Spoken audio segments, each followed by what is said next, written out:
Hello mga kachika, for today's video ay, so ayan, lalafang na naman tayo, nakita nyo naman, yan, may french fries, ayan, at nag-order yung amo kong lalaki mga kachika, so ayan, may burger, may Pepsi, tsaka french fries, so ayan, dagmatan po kami mga kachika, ayan, nag-order yung amo kong lalaki sa labas, hindi na kami nagluto ngayong gabi mga kachika, so ayan, at nakapaglinis na ako dyan mga kachika kasi sinabi na ng amo kong lalaki na hindi kami magsasaing ng panggabihan namin, pang dinner namin mga kachika kasi mag-order daw siya sa labas. So yung lalaki, yung amo kong lalaki tsaka yung alaga kong binata, sila nagkanin sila. So kami ayaw namin ng kanin. So nag-order siya ng burger namin. So ang laki-laki mga kachika. Alam niyo ba mga kachika, kalahati lang yan makakain ko, busog na ako. So ayan, ang bilis ko nang mabusog, ganun. Mabilis din akong magutom. So ayan. So ayan ang mga kachika, at maichichika ako sa inyo habang kumakain ako. Yun. Alam niyo ba mga kachika, kanina nagkasagutan kami. Hindi naman yung sobrang sagutan kami ng amo kong babae, yan, share ko lang.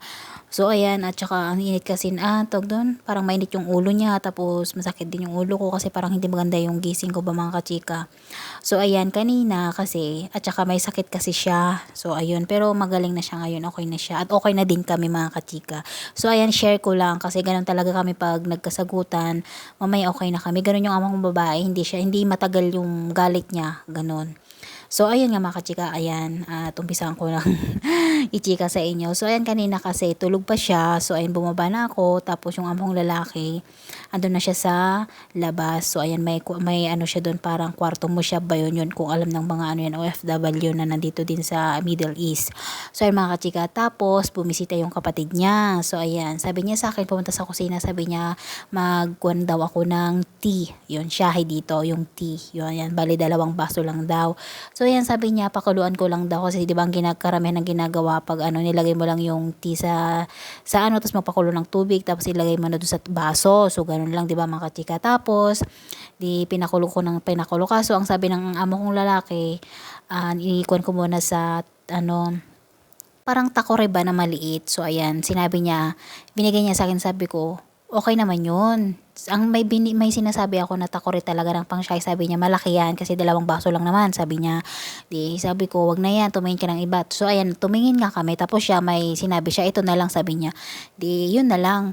Tapos okay naman, hinugasan ko naman ng hinugasan, inamoy ko, hindi naman kasi yun ang pinag-anuhan nila ng helba, mga ganun, kapag may mga iniinom sila, ganun, mga kumon, ganun. Pero hinugasan ko naman, okay naman siya, hinugasan ko ng mga sabon, ganun. Di pinakulo ko ng pakulo, di binigay ko na yung shahi nila doon, yung tea doon sa labas. Di gumising na yung among babae, bumaba, tapos nakita niya yon, sabi niya, dito ko nagluto ng nagpakulo ng ng tea, sabi niya, shahi, sabi niya, oo, sabi niya, hinugasan ko naman yung mabuti, sabi ko, tas ang dami na niyang sinasabi, ganito, ganyan, alam mo naman, pag ganito, pag yung bisita ng amo mo, pag yung baba mo, yung mga kapatid niya, dapat hindi ganito, ganyan. Kasi mga kachika, yung amo kong babae, gusto niyang malinis, gusto niya galante, lahat ng mga gamit pag side ng tatay ko. Pero pag side ng nanay ko, okay lang, simple lang, ganun. Kaya yun, galit na galit, salita ng salita. Tapos, hindi pa talaga siya, natigil. Tapos, nung pumunta yung amo kong lalaki dun sa kusina, tinanong niya ganito, ganyan, may amoy, may lasa ba yung ininom niyo, ganito. Sabi ng amo kong lalaki, wala naman, okay naman sa ganito. Wala, meron. Ala, talaga grabe yung amo kong babae. So, ayan, hindi talaga kami nagkibuan. Pero siya naman ang kumibo sa akin talaga, ganun talaga ako. Pag masama yung loob ko, pag alam ko naman ako yung tama, ganun. Yun nga. Pero okay naman na kami ngayon mga kachika. Wala nang problema. So, yun lang mga kachika. Na-share ko lang. So, ayan, ganun na yung amo kong babae. Hindi siya nagtatayim ng galit. Hindi matagal yung galit sa kanya. So, yan, maya okay na, ganun. Ako nga talagang ma-pride talaga ako mga kachika. Hindi ma-serve. Charot. So, yun lang for today's video mga kachika. Bye! Ingat po tayong lahat. God bless po sa inyong lahat.